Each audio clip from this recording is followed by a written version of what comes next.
안녕하세요. 온라인 퍼포먼스 공모 대행사 GI 코퍼레이션입니다. 오늘은 월간 리포트에 대해서 좀 말씀을 드리려고 해요. 물론 광고 대행사별로 그리고 클라이언트별로 월간 보고서는 굉장히 다른 양식으로 제출이 되고 또 브리핑이 되죠.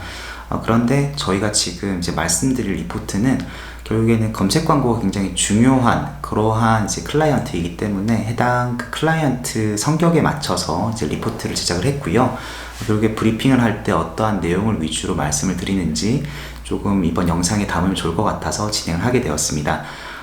이번 이제 보고서를 레퍼런스로 쓸 수 있게 허락해주신 박 대표님께 감사드리고요. 그럼 지금 한번 브리핑을 진행해 보도록 하겠습니다. 네, 월간 리포트 보고를 진행을 하겠습니다. 먼저 키워드 쿼리 수에 대해서 말씀을 드릴 거예요. 키워드 쿼리 수는 즉 사용자가 검색하는 양이 얼마나 되는지 수요와 직결된 그러한 데이터라고 말씀을 드렸었죠.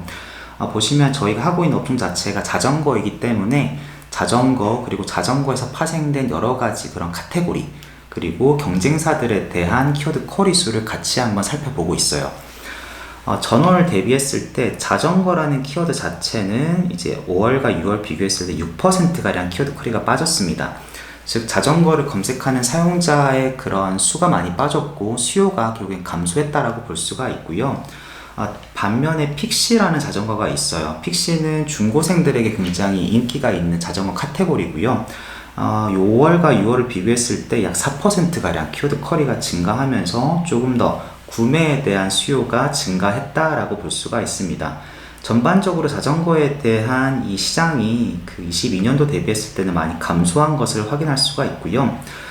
경쟁사별로 즉 브랜드별로 봤을 때 고르고타고라는 이 브랜드는 5월과 6월 비교했을 때 10%가량 키워드 쿼리 수가 증가했습니다. 좀 긍정적인 지표를 봤다라고 확인할 수가 있었고요.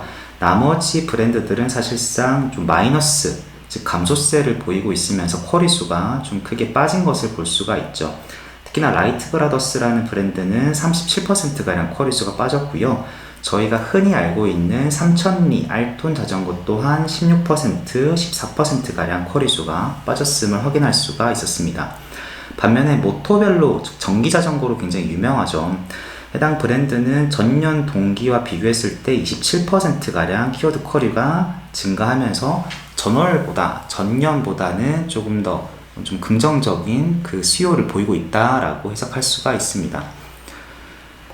다음은 비즈호스트 매출이라고 해서 아마 그 이제 임대모로 쓰시는 분들은 아실 거예요. 카페24나 메이크샵 또는 고도몰과 같은 여러 가지 임대몰이 있는데 해당 클라이언트는 비즈호스트라는 이러한 임대모를 쓰고 있고요. 전년보다 어느 정도의 추세를 보이고 있는지 이제 데이터별로 이렇게 월간으로 볼 수가 있는 지표들을 좀 제공을 하고 있습니다. 광고비 또한 마찬가지고요. 그래서 이러한 것들을 좀 세부적으로 논의하는 시간을 많이 가지고 있어요. 다음은 이제 매체, 즉 네이버 검색 광고에서 어느 정도 효율이 나오고 있고 이번 달에 어느 정도 비용을 투자해서 어느 정도의 퍼포먼스가 나왔는지를 보고하는 장표입니다. 결국에는 23년도 6월 달에는 광고 수익률이 756%, 즉 22년도 1월과 비교했을 때 가장 높은 수치를 이제 보이고 있어서 퍼포먼스 쪽으로는 굉장히 조금 긍정적이다 라고 볼 수가 있고요. 그 외 데이터들은 조금 이제 민감한 데이터이기 때문에 생략을 했어요. 결국에는 비용 대비했을 때 어느 정도의 매출이 발생했느냐라고 봤을 때는 굉장히 좀 긍정적으로 이번 달을 마무리했다라고 이제 보고를 드릴 수가 있겠죠. 다음은 이제 키워드를 어느 정도로 조정을 했는지 이렇게 좀 보고를 드리는데요. 해당 장표는 결국에는 여러 가지 이제 수백 개, 수천 개, 수만 개 키워드가 있을 때 우리가 조금 더 퍼포먼스를 향상시키기 위해서 어떠한 액션을 취할 것인지에 대한 내용이에요. 결국에는 평균 노출 순위가 지금 이제 2위도 있고 4위도 있고 이렇게 되어 있는데 결국엔 광고 수익률, 로아스가 굉장히 높게 나오고 있죠. 따라서 해당 키워드들을 입찰 순위를 높였을 때, 평균 노출 순위를 높였을 때 광고 수익률은 더 증가하게 되어 있습니다. 그렇기 때문에 우리가 조금 더 가져갈 수 있는 퍼포먼스의 볼륨이 있다라고 해석할 수가 있고요. 따라서 해당 키워드들은 입찰가를 좀 더 높이겠습니다 라고 보고를 할 수가 있겠죠. 다음은 이제 비효율적인 키워드예요. 결국에는 일정 기간, 일정 비용을 투자를 했지만 광고 수익률이 저조한 키워드들입니다.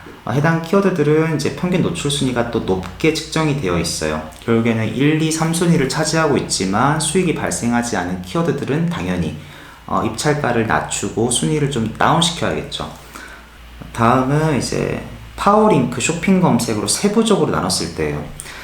파워링크 쇼핑 검색 기기별로 나눠봤을 때 쇼핑 검색 모바일에서 광고 수익률이 굉장히 낮게 집계가 되고 있어요. 따라서 좀 액션이 시급한 그러한 이제 분류라고 볼 수가 있고요. 쇼핑 검색 모바일에서 주로 매출이 발생하는 프로덕트들은 해당 프로덕트가 될 것 같고요. 따라서 해당 프로덕트는 조금 더 노출 순위를 높여서 퍼포먼스를 낼 수가 있겠다 라고 말씀을 드리고 있고, 반면에 여기 이제 주황색으로 표시한 이 제품들은 어느 정도의 비용을 투자했지만 결국 광고 수익률이 나지 않았습니다. 따라서 해당 비용을 절감하고 그 비용을 퍼포먼스가 나오는 제품으로 조금 더 이전을 해서 집중시키겠다라고 말씀드릴 수가 있겠죠. 결국에는 이제 파란 색깔에 있는 제품들은 조금 더 비용을 더 투자할 수 있게 집중을 하고요. 주황 색깔에 있는 프로덕트들은 조금 더 비용을 다운시키거나 오프를 시켜서 비용을 절감하겠다라는 방향입니다.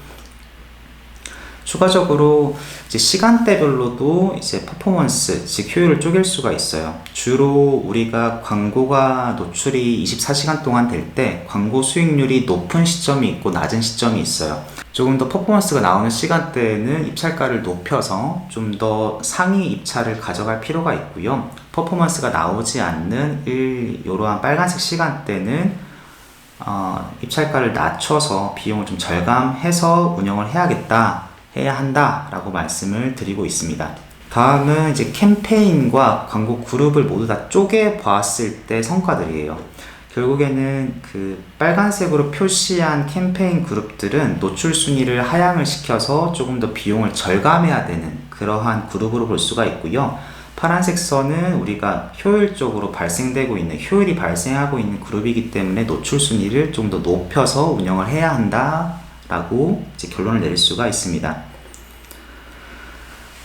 다음은 이제 네이버 검색 광고의 경우에는 검색했을 때만 노출이 되는 게 아니라 여러 가지의 그런 포털과 지면과 제휴가 되어 있어요. 따라서 여러 가지의 그러한 노출되는 지면들 중에서 모두 동일한 성과가 나오지가 않죠. 어떤 곳은 조금 더 효율이 발생하는 지면이고 또 그렇지 않은 지면들이 있어요. 그렇기 때문에 효율이 발생하지 않는 지면에 대해서는 비용을 또 절감을 시켜야겠죠. 이렇게 조금 더 이제 비용과 광고 수익률 이렇게 쪼개다 보면은 우리가 어떠한 지면의 노출을 제외시켜야 된다라고 확인하실 수가 있어요. 따라서 이렇게 색으로 표시한 요 지면들은 노출을 제외시켜서 이러한 비용을 이제 효율이 발생하는 지면으로 조금 더 집중시켜야 된다라고 말씀을 드릴 수가 있겠죠. 다음은 앞서 보신 것처럼 네이버에서도 쿼리수를 확인할 수 있지만 구글에서도 쿼리수를 확인할 수가 있습니다. 즉 검색량을 확인할 수가 있고요. 네이버와 비슷한 추이를 보이고는 있습니다. 자전거가 전월 대비했을 때 약 18%가량 쿼리수가 빠졌고요. 아까 그 브랜드로 봤을 때 고르고타고라는 브랜드는 22%가량 쿼리수가 또 증가를 했네요. 그리고 가장 많이 감소했던 라이트 브라더스도 구글에서 검색량이 가장 많이 빠졌습니다. 또한 모토벨로 전년 동기 대비했을 때 아까 증가했었죠. 구글에서도 마찬가지로 전년 동기 대비했을 때 키워드 쿼리수가 증가한 것을 확인할 수가 있었습니다. 다음은 네이버 말고도 서브 캠페인, 즉 메인 캠페인은 네이버에서 진행을 하고 있지만 서브로 구글이나 카카오 또는 메타, 이제 네이버 GFA 같은 여러 가지 매체들 성과가 어떠한지 이제 애널리틱스를 기준으로도 보고를 드리고 있어요. 즉 여러 가지 유입 경로 중에 직접적으로 간접적으로 어느 정도의 비용이 발생했는지에 대한 데이터를 볼 수가 있고요. 블로그 리뷰라는 유입 경로에 대해서는 어떠한 경로로 어떠한 순서로 비용이 발생했는지, 어떠한 순서로 매출이 발생했는지를 세부적으로 쪼개서 볼 수가 있습니다. 다음은 애널리틱스로 살펴본 웹사이트 트래픽에 대한 데이터인데요. 결국에는 획득, 즉 세션 수가 어느 정도 증가했는지 월간으로 비교했을 때에 대한 데이터이고요. 결국엔 전월과 비교했을 때 사용자는 9%가량 증가했고 세션 수는 약 11%가량 증가하면서 우리 사이트가 전월과 비교했을 때 올가닉에 대한 유입수가 또는 광고에 대한 유입수가 증가했다라고 긍정적으로 해석할 수가 있겠죠. 다음은 우리가 매체를 다시 한번 이제 리비전 할 때 전년 히스토리를 또 참고를 하게 되어 있습니다. 22년도 데이터를 기준으로 우리가 효율이 발생했던 매체들은 다시 한번 살펴보고요. 즉 여기서는 네이버와 구글 검색이 유효했다. 하지만 페이스북과 카카오 디스플레이는 약간 비효율적으로 이제 전환이 발생하지 않았다라고 확인할 수가 있고요. 따라서 효과가 발생했던 매체들은 성수기를 맞이해서 다시 한번 재개를 하자라고 제안을 드릴 수가 있겠죠. 저희가 진행하고 있는 광고 말고도 결국엔 블로그 리뷰 컨텐츠가 따로 있습니다. 하지만 우리가 이전에 집행했던 키워드 같은 경우에는 타이틀 자체가 자전거 리뷰로 진행을 했었어요. 하지만 실제로 검색량이 많았던 키워드는 자전거 추천이라는 키워드가 더 많았었고요. 그에 따라서 저희는 타이틀 자체를 자전거 리뷰에서 자전거 추천으로 바꾸면서 지금 컨텐츠를 쓰고 있습니다. 결국에는 자전거 추천이라는 유입 키워드가 4월 달에는 1% 초반대, 그 다음에 5월 달에는 1.8%, 그리고 6월 달에는 1.97%로 많이 증가했죠. 결국엔 타이틀명을 바꾸면서 SEO에 잘 걸리게 되고, 결국에는 이제 자전거 추천으로 검색한 사용자들이 더 많이 우리 웹사이트로 유입될 수 있도록 이렇게 조금 데이터를 기반으로 조정을 하고 있습니다. 네, 오늘은 광고 대행사에서 어떻게 리포트를 시작을 하고 브리핑을 하는지 아주 짧게 말씀을 드렸습니다. 물론 대행사별로 클라이언트별로 당연히 제공되는 양식은 당연 다를 수가 있겠죠.